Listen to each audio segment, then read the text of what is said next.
Hai, selamat kembali. Hari ni kita ada sesuatu yang sangat menarik untuk kita bedah bersama.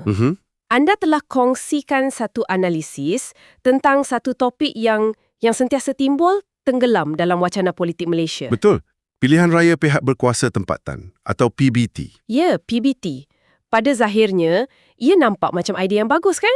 Maksud saya, lebih demokrasi. Siapa yang tak nak demokrasi kan? Tepat. Tapi, sumber yang kita ada di tangan hari ini, ia membentangkan satu hujah yang sama sekali berbeza. Betul. Satu pandangan yang memberi amaran tentang apa yang disifatkannya sebagai mudarat yang lebih besar. Perkataannya agak berat tu. Memang, dan misi kita untuk kupasan kali ini adalah untuk merungkai hujah tersebut, lapisan demi lapisan. Okey. Kita bukan nak tentukan sama ada ia betul atau salah, tapi untuk faham logik di sebalik pandangan penulisnya. Kita akan lihat bagaimana penulis ni mengaitkan idea pilihan raya PBT dengan data demografi bandar dan akhirnya dengan satu ramalan yang boleh kata agak provokatif. Provokatif tentang siapa yang akan mengawal pusat-pusat bandar utama di Malaysia? Tepat sekali. Jom kita bedah sama-sama. Okey, jom kita mulakan. Selalunya bila sebut PBT, ramai yang mungkin tak berapa jelas skop kuasanya. Betul tu. Tapi sebenarnya, ia sangat dekat dengan kita. Sumber ni pun mulakan perbincangan dengan menerangkan asasnya dulu. Ya, elok kita mula dari situ. Boleh kita perincikan sikit apa sebenarnya PBT ni dan kenapa ia begitu penting? Tentu. PBT ni senang cerita umpama kerajaan kecil di kawasan kita. Kerajaan kecil? Betul. Sumber ini membahagikannya kepada 3 kategori utama. Pertama, yang paling besar, ialah Majlis Bandaraya. Okey. Ini untuk bandar-bandar mega, biasanya ibu negeri, dengan penduduk lebih 500,000 orang dan hasil tahunan yang sangat besar, sekurang-kurangnya 100 juta ringgit. Wow. Contohnya macam di BKL? Ya, fikirkan Dewan Bandaraya Kuala Lumpur atau Majlis Bandaraya Shah Alam. Macam itulah. Maknanya, ini entiti yang sangat berkuasa dan kaya. Ya. Mereka uruskan bandar-bandar terbesar kita. Tepat sekali. Lepas tu, kita ada Majlis Perbandaran. Okey. Yang kedua? Skalanya lebih kecil sikit. Untuk bandar yang penduduknya lebih 150,000 orang dan hasil tahunan minimum 20 juta ringgit. Ini pun bandar-bandar yang penting. Masih besar tu. Dan akhir sekali, Majlis Daerah, yang biasanya untuk kawasan luar bandar. Faham. Tapi yang penting untuk kita faham, seperti yang ditekankan oleh penulis, ialah kuasa mereka. Ini yang menarik. Mereka keluarkan lesen perniagaan untuk kafe kegemaran anda. Mereka kutip cukai pintu, mereka rancang pembangunan, bina pasar, jaga kebersihan, hampir semua aspek kehidupan harian kita lah. Jadi, siapa yang uruskan PBT ni sekarang? Sebab ini teras kepada perdebatan dalam sumber yang kita kaji. Sekarang ini, Ketua PBT, tak kiralah dipanggil Datuk Bandar atau yang dipertua, adalah lantikan. Lantikan bukan pilihan raya? Ya, lantikan. Mereka biasanya penjawab awam kanan, seorang profesional dalam bidang pentadbiran yang dilantik oleh kerajaan negeri. Jadi mereka bukan ahli politik? Bukan. Mereka bukan ahli politik yang bertanding dalam pilihan raya. Inilah sistem yang kita ada sejak pilihan raya PBT dimansuhkan berpuluh tahun dahulu. Okey, jadi sistem lantikan profesional lawan sistem pilihan raya. Di sinilah penulis sumber ni mula membina hujahnya kan? Betul. Apakah kebimbangan utama yang dibangkitkan terhadap idea mengadakan semula pilihan raya ni? Kebimbangan teras yang digariskan ialah proses ini akan mempolitikkan sebuah institusi yang sepatutnya bersifat pentadbiran. Mempolitikkan? Apa maksudnya tu dari sudut pandangan penulis? Penulis berhujah dengan sangat jelas bahawa jika pilihan raya diadakan, jawatan Datuk Bandar itu tidak lagi akan diisi oleh teknokrat atau pentadbir. Sebaliknya, ia akan jadi rebutan ahli-ahli politik. Ia akan jadi macam satu lagi kerusi adun atau parlimen untuk dimenangi. Tapi bukankah demokrasi itu sendiri satu proses politik? Kenapa penulis melihat ini sebagai sesuatu yang negatif? Seolah-olah satu pencemaran. Ini satu soalan yang bagus. Dari sudut pandangan penulis, pencemaran itu berlaku bila fokus beralih daripada tadbir urus yang cekap kepada kepentingan politik. Ya, kepentingan politik kepartian. Bayangkan, seorang Datuk Bandar yang dilantik mungkin akan luluskan satu projek pembangunan berdasarkan penilaian teknikal. Okey. Tapi seorang Datuk Bandar yang dipilih melalui pilihan raya, menurut hujah ini, mungkin akan buat keputusan berdasarkan kepentingan parti atau untuk puaskan hati pengundi. Walaupun ia bukan keputusan terbaik dari segi perancangan bandar. Tepat. Itulah ketakutan yang cuba disampaikan. Kecekapan akan dikorbankan demi politik. Saya faham. Jadi kebimbangannya ialah pentadbiran tempatan akan terheret ke dalam kancah politik partisan. Tapi hujah penulis ni tak berhenti di situ kan? Ia pergi lebih jauh ke satu tahap yang... Lebih sensitif. Di sinilah ia menjadi sangat menarik. Ya, jauh lebih sensitif. Penulis ni boleh kata tak berlapik apabila mendakwa ada mudarat yang lebih besar di sebalik gesaan untuk mengadakan pilihan raya PBT ni. Okey. Sumber ini secara langsung mengaitkan DAP dengan sokongan daripada MCA dan gerakan kepada apa yang disebutnya sebagai agenda kaum. Tunggu sekejap. Agenda kaum. Itu perkataan yang sangat berat. Sangat berat. Adakah penulis memberikan sebarang bukti spesifik untuk menyokong dakwaan ni selain daripada spekulasi? Nah, di sinilah kaedah pengujahan penulis menjadi fokus utama kita. Daripada memberikan bukti macam dokumen atau memo dalaman, penulis membina kesnya berdasarkan gabungan dua perkara. Apa dia tu? Corak sokongan politik dan data demografi. Okey, demografi. Hujahnya begini. Parti-parti ni, terutamanya DAP dilihat memperjuangkan pilihan raya PBT dengan begitu gigih sebab mereka nampak ini sebagai satu laluan strategik. Laluan untuk apa? Untuk mengukuhkan kuasa di kawasan bandar yang mana ia akan memberi manfaat kepada kaum yang menjadi teras sokongan mereka. Penulis memetik MCA dan DAP berpolitik dan berstrategi untuk kepentingan dan agenda kaum, bukannya parti semata-mata. Jadi hujahnya ialah ini bukan tentang demokrasi semata-mata, tetapi satu percaturan kuasa berasaskan demografi. Tepat. Dan untuk mengukuhkan lagi dakwaan ini, penulis membuat perbandingan dengan keadaan semasa. Keadaan sekarang. Ya. Di bawah sistem lantikan sekarang, katanya, majoriti besar ketua PBT di seluruh negara adalah Melayu Muslim atau sekurang-kurangnya penjawat awam yang neutral. Walaupun di negeri pembangkang. Ya, ini termasuklah di negeri-negeri atau bandar-bandar yang merupakan kubu kuat Pakatan Harapan atau DAP. Sistem semasa, menurutnya, mengekalkan satu keseimbangan. Dan pilihan raya akan mengganggu keseimbangan ni. Itulah yang cuba disampaikan. Dan di sinilah data demografi yang anda sebutkan tadi memainkan peranan sebagai bukti kepada teori penulis. Betul. Sumber ni menyenaraikan 10 bandar utama. Apa sebenarnya yang cuba ditunjukkan melalui senarai ni? Senarai ini adalah tunjang utama kepada keseluruhan hujah penulis.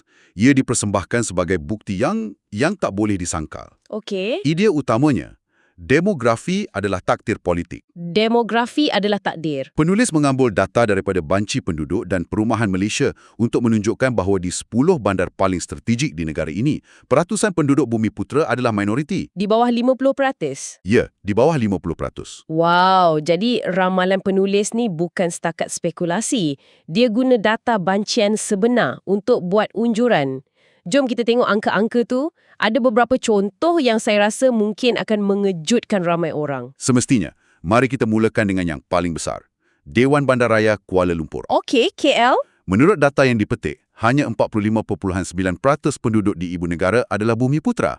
45.9% itu angka yang sangat spesifik. Ini bermakna lebih separuh penduduk ibu negara kita bukan Bumiputera. Ya, satu fakta yang mungkin ramai tak sedar. Betul. Dan penulis menggunakan fakta ni untuk melompat ke satu kesimpulan.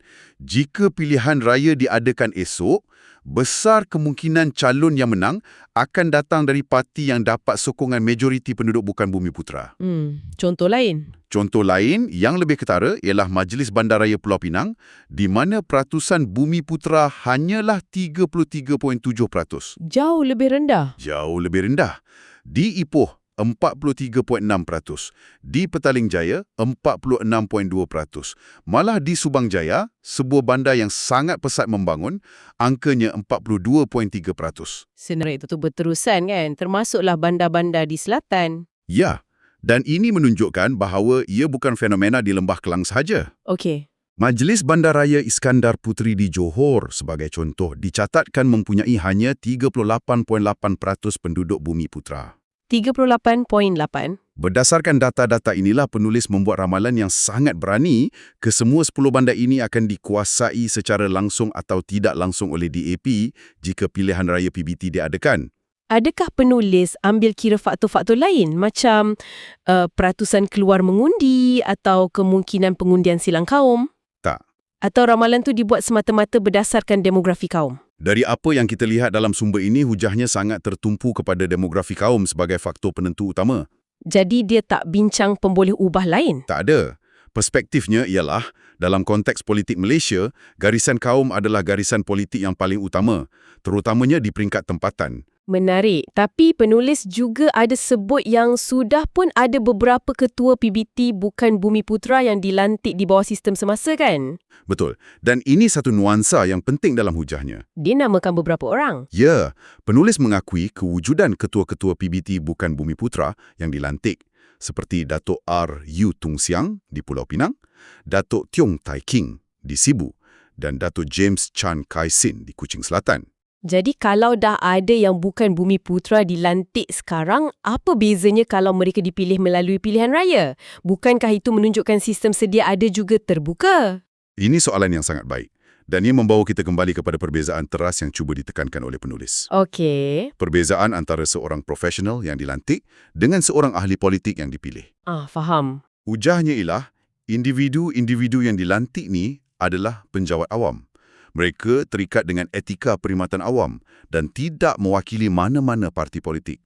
Jadi mereka neutral. Boleh kata begitu. Kebimbangan penulis bukanlah semata-mata tentang kaum ketua PBT itu, tetapi tentang ketua PBT yang merupakan seorang ahli politik dari DAP yang menang atas tiket parti. Jadi ada dua elemen di situ, ahli politik dan dari parti tertentu? Tepat. Bagi penulis, kedua-dua ini adalah dua perkara yang sangat berbeza. Seorang mewakili pentadbiran, seorang lagi mewakili ideologi politik dan parti. Saya faham sekarang.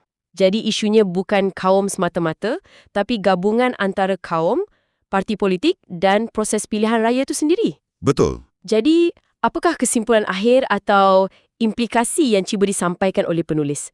Selepas bentangkan semua data ni, apa yang dia mahu pembaca fikirkan? Selepas membentangkan semua bukti ini, penulis beralih daripada analisis kepada, boleh kata, rayuan emosi. Rayuan emosi. Ya, dia tidak lagi membuat hujah. Sebaliknya, dia melontarkan soalan-soalan retorik yang direka untuk menimbulkan rasa bimbang.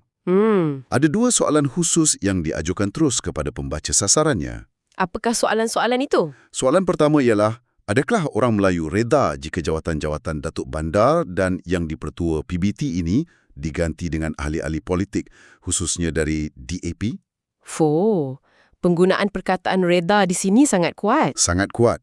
Ia bukan sekadar bertanya sama ada mereka setuju, tapi lebih kepada pasrah atau menerima satu takdir yang tidak diingini. Ia menyasarkan emosi, bukan logik.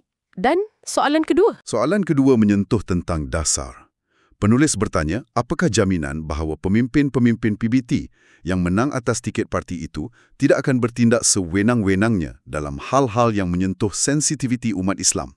Okey. Atau dalam isu-isu berkaitan maksiat, agama dan kaum. Wah. Di sini, ketakutannya dialihkan daripada siapa yang pegang kuasa kepada bagaimana kuasa itu akan digunakan. Dia membayangkan kemungkinan dasar-dasar PBT akan berubah secara drastik. Ya, menyentuh isu-isu sosial dan budaya yang sensitif. Ini sudah jauh daripada perbincangan tentang kutipan sampah dan kelulusan pelan bangunan. Jauh sangat.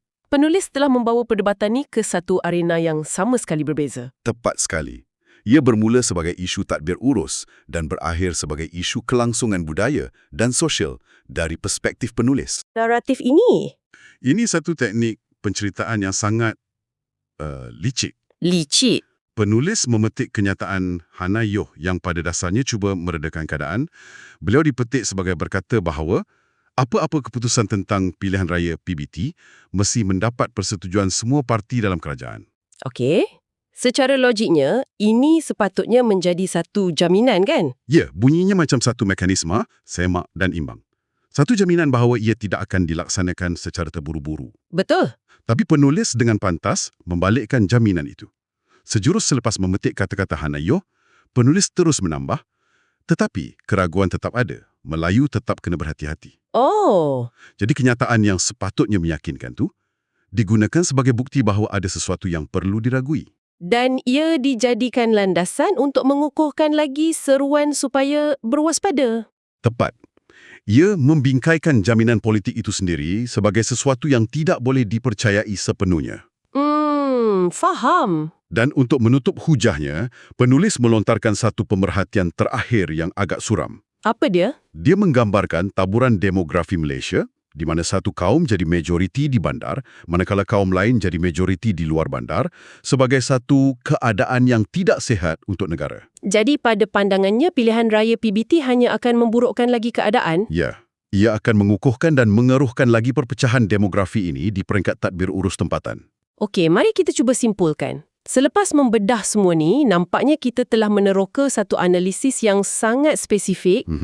Ia bermula dengan definisi PBT yang ringkas, kemudian dengan pantas beralih kepada satu tesis utama. Betul. Bahawa pilihan raya PBT dari sudut pandangan penulis bukanlah satu langkah ke arah demokrasi yang lebih baik, tetapi satu strategi politik yang dipacu oleh demografi kaum. Ya, benang merah yang mengikat keseluruhan sumber ini ialah satu idea yang agak provokatif. Provokatif? Pilihan raya tempatan pada dasarnya bukanlah tentang tadbir urus, tetapi satu medan pertempuran demografi. Satu medan pertempuran. Penulis berhujah bahawa peralihan daripada sistem lantikan kepada sistem pilihan raya akan membuka pintu kepada penguasaan 10 pusat ekonomi utama negara oleh satu parti politik berdasarkan komposisi kaum di bandar-bandar tersebut. Jadi keseluruhan artikel ni satu seruan. Ya, dari mula hingga akhir, ia adalah satu seruan yang sangat jelas kepada khalayak sasarannya untuk menyedari dan menentang apa yang dilihatnya sebagai satu ancaman strategik. Ia satu pandangan yang pastinya memaksa kita untuk berfikir tentang isu ni dari sudut yang mungkin tidak pernah kita pertimbangkan sebelum ini. Betul. Dan seperti biasa, kami akan tinggalkan anda dengan satu persoalan untuk direnungkan. Sumber yang kita bincangkan ni memberi tumpuan yang mendalam kepada potensi kawalan oleh parti politik. Ini membawa kita kepada satu persoalan yang lebih luas untuk anda pertimbangkan. Dalam komuniti anda sendiri, apakah keseimbangan yang paling ideal? Satu soalan yang bagus. Adakah ia perwakilan demokrasi sepenuhnya, di mana setiap keputusan dibuat oleh ahli politik yang anda pilih dengan segala risiko politiknya, ataupun adakah ia pentadbiran profesional yang cekap dan tidak berpihak, tapi mungkin kurang responsif terhadap kehendak anda sebagai pengundi?